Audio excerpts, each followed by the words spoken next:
Throwaway because one of the people involved knows my personal account. I am at a loss for how to handle this situation appropriately.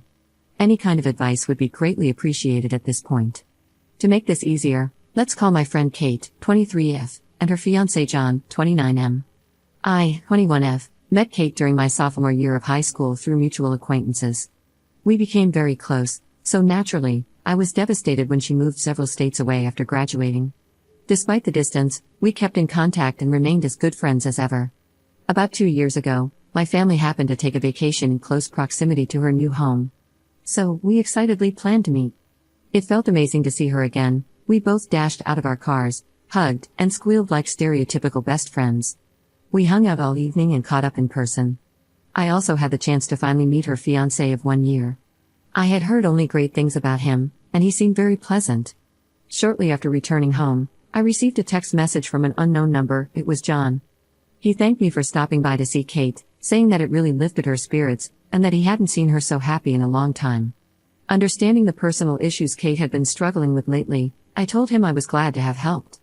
I assumed Kate had given him my number and didn't think much else about it. John would text me here and there about insignificant things. He'd mention a movie he and Kate were about to see and ask my opinion or suggest a fun new video game they'd bought. I would answer his questions or respond to his suggestions, but I never carried on a conversation beyond the original topic. John would attempt to keep me talking, but I always dropped off, partly because I'm not very big on texting. More than a year after seeing Kate, I received a very late-night text from John saying, "I miss you." Assuming he had sent this to me by mistake, I ignored it. Fast forward to a month or so ago, I took a weekend trip to visit Kate. We had been planning this get-together for a while, and I was super excited to spend some much-needed girl time with her. I had been anticipating a chill weekend with my best friend, but nothing could have prepared me for the Twilight Zone situation I was about to walk into. Kate and John picked me up from the airport, and I was made to feel uncomfortable almost immediately. John extended his arms for a hug upon my arrival, which I thought nothing of and accepted. He held me a bit too tightly and for a bit too long, then commented on how hot I looked. "Not nice or even pretty," he said. "Hot." I sort of just laughed awkwardly and looked toward Kate, who didn't seem to be paying attention at the moment. I pushed this aside, chalking it up to a social fluke on his part, and enjoyed the rest of my day with them. The daylight hours went smoothly, except for John suggesting several times that we all get drunk that evening. Not being a drinker, I declined, only to have him get a little pushy about it. I politely reaffirmed my decision, and he eventually dropped it.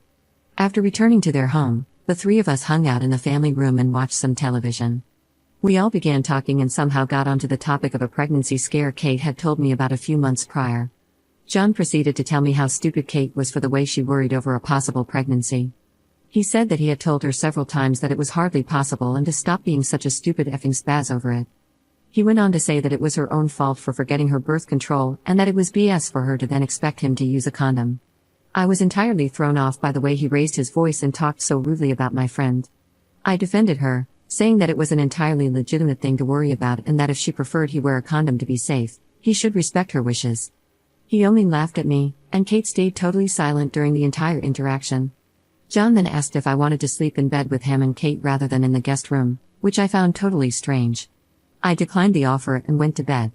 The following morning, Kate and I had plans to go shopping. She mentioned John wouldn't be joining us because he had to work, which I was very grateful for. Before leaving the house, however, John stopped me and said, "You're a heavy sleeper." Confused, I gave him a weird look and asked what he meant. He went on to say, "You're a heavy sleeper, you don't even wake up when people touch you." Normally, I would have interpreted this as someone possibly trying to wake me by tapping my shoulder or something along those lines. But the way John was smirking at me and the inflection and emphasis he put on the word touch made me think otherwise. I asked John what the F he was talking about, and he only laughed, saying it was nothing. Now, I happen to take relatively strong sleeping pills, which Kate is aware of. These knock me out pretty hard, but I believe I would have woken up if someone had entered the room or touched me inappropriately. So I highly doubt anything actually happened, but the possibility of him groping me in my sleep makes me sick. Actually, the fact that he would say that to me just to cause anxiety makes me sick. I went on to try and enjoy my outing with Kate, which unfortunately didn't offer much solace. While stopped at a red light, Kate and I sat quietly as a group of pedestrians crossed the street. Kate made a comment about how beautiful one particular girl in the crowd happened to be. I agreed that she was a very pretty woman, only for Kate to suddenly spout out, "I'm not attracted to men." She said this as if the words had been dying to leave her lips for years. I was pretty dumbfounded and caught off guard by the sudden confession, as I had never entertained the idea of Kate being a lesbian. She had once mentioned a short fling she had with a girl in middle school but claimed it was nothing more than a cry for attention. We joked about this here and there, but I never thought she could have been lying. I didn't answer, lacking a decent response, so she followed up by blatantly telling me that she is a lesbian and that she doesn't love John. I asked Kate why on earth she would marry him, and she only said, "Because I think it's what I should do." I tried to talk to her more about this, but she then told me she would prefer the subject be dropped. At this point, I was counting down the hours to my flight home the next morning, and after hearing John would be joining us for dinner, I was even more eager to get away. After meeting up with him, the three of us began walking into the restaurant, only for me to catch John's hand veering dangerously close to my rear. I shifted away, and he moved very quickly in an attempt to grab it. Luckily, I managed to jump to the side, leaving him with only his fingertips brushing my skirt. I told him to watch his effing hands, and he just laughed again and made some kind of comment about my appearance and the fact that he couldn't help it. Dinner couldn't have gone by slower. I sat there, hardly saying a word, and wondering if I should just try to get a hotel room for the evening. However, my stupid self decided that I could make it one more night and save the cash. I told Kate that I was very tired the moment we got back to her place, but she insisted that we watch our favorite movie together before I went home. Unable to say no, the two of us headed up to her room. Her roommate's bedroom is on the bottom floor and next to the family room, so the television would have woken them up. About an hour into the movie, John came in and asked to watch with us. Kate told him of course, and hardly 10 minutes passed before he was attempting to convince Kate and me to kiss. I said no repeatedly and just kept looking at the screen. Kate didn't say a damn word about it, and John actually started pleading with us to just kiss really quick. I told him to shut up and that he was ruining the movie. A couple more minutes of silence passed until John outright asked if I'd like to sleep with him. The way he went about asking was as if he had deluded himself into thinking he was effing irresistible to me. I told him no and pointed out the fact that Kate was sitting right next to me. I looked at her, expecting some kind of response, but it was obvious she'd totally spaced out at this point. John informed me that Kate was fine with sharing him. He continued to badger me and insisted that I show him some appreciation for allowing me to stay in his home. I looked at Kate and asked her, "How the F are you okay with this?" She looked as if she couldn't even hear me, staring straight ahead with dull eyes. I got up to leave, only for John to attempt to block the door. Mind you, I'm a 5-foot-tall, 100-pound girl being physically blocked by a very large man. I told John firmly to move, only for him to once again say that I owed him. I took my chances and shouldered my way past him. Luckily, he didn't do much but attempt to grab me as I exited the room. I gathered my things quickly and got a hotel room. Kate never even acknowledged what happened. I think she may be suffering from either John's abuse or some kind of mental disorder, which makes me feel bad for being angry with her.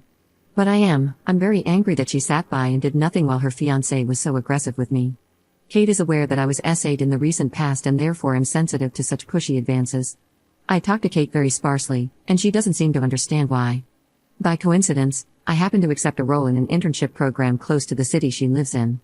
Within a month, I will be living in very close proximity to both her and John, and I need to figure out what to do. I want to help my friend. I'm afraid that she is experiencing abuse, living a lie by pretending to be heterosexual, and may possibly be suffering from some kind of mental illness. I have never been in a situation like this, and I'm at a complete loss. I don't want to see Kate after I move because that, in turn, means I'll see John. Any advice as to how I can help her and try to defuse this situation would be massively helpful. Edit. I've decided to talk to Kate. I'm nervous as hell because I have no clue how she'll react, but I need to reach out to her. She has been there for me during trying times in my life, and I want to be there for her. I know for a fact that John works tonight, and Kate will sometimes accompany him and just sit there idly all evening. I should have recognized this as weirder earlier, but I don't know if she's going tonight.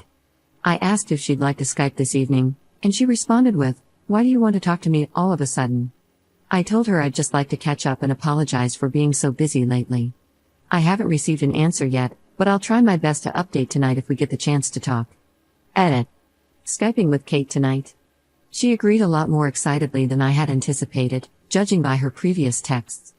We chatted a little bit afterward, and oddly, she brought up the fact that she had recently watched Rush and commented on how hot Chris Hemsworth is. I was a bit thrown off for obvious reasons, given that she had not only confessed to being a lesbian but had also told me verbatim that she's not attracted to men. Maybe I'm reading too much into it, so I just agreed that yes, Chris Hemsworth is indeed gifted and told her I couldn't wait to talk tonight. I'm still very nervous. Update 8 months later. So, I know my original post is super old, but I received an invitation to Kate and John's wedding today. It reminded me of this whole thing and, more importantly, the fact that I never really thanked everyone for all your supportive comments and advice. Thank you very, very much. Plenty of people had been asking for an update, but honestly, I became so busy preparing to move that Reddit was not on my list of priorities. So, onto the update. I went through with the Skype chat as planned. Luckily, I had successfully caught Kate alone. We small-talked for hardly a minute because my nerves were buzzing, and I wanted to get this over with. I jumped right to it and explained to her why I'd been distancing myself, that John's behavior was seriously concerning. I listed the exact events that had made me feel uncomfortable, both for her safety and mine. She listened in dead silence, as I'm certain this had not been her expectation for our chat. After I finished, I asked why she would want to spend her life with this man, especially since she'd confided in me about her sexual orientation. Kate broke down pretty quickly, and to sum it up, she's been in love with me since high school. I can't put into proper words how I feel about this part. Yes, as some of you had suggested, Kate and John had been trying to set up a three-way the entire weekend I was there. I asked her whose idea it had been, and she said it was hers, but that John was incredibly excited at the suggestion. She admitted to having planned the entire thing out with John before even inviting me to visit. She said they planned to see if the intimacy would come naturally and then try to initiate if that were not the case. I asked her why she was okay with John acting so coercive, and she said he promised to make it happen no matter what after I hadn't caught the hint the past 2 nights. She said she felt desperate to be with me intimately and would do anything for that to happen. I asked her if that meant forcing me, and she said maybe so, but I would enjoy it eventually. That I would probably have just given in, and she could join if John had followed through. Not gonna lie, this made me feel sick, but I set those feelings aside and told her very gently that I don't reciprocate her romantic feelings, but I still care for her as a friend. I told her that I feared for her safety and happiness and only wanted to help. Well, that completely flipped a switch. Honestly, I've never seen Kate angry. She's a passive person to a fault, but holy crap did she lose it on me.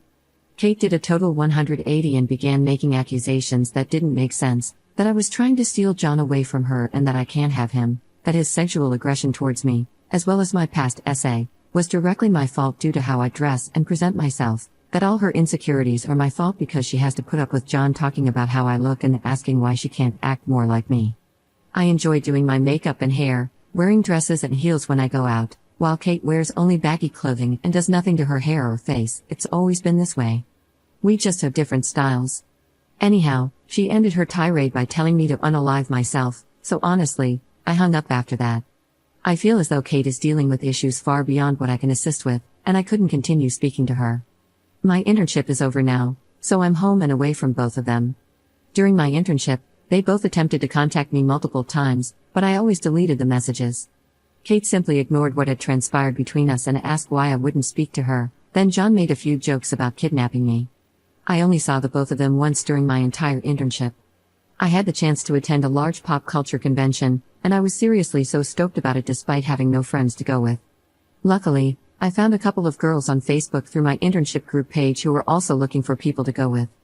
I knew for a fact Kate and John would be going, as they attend every year.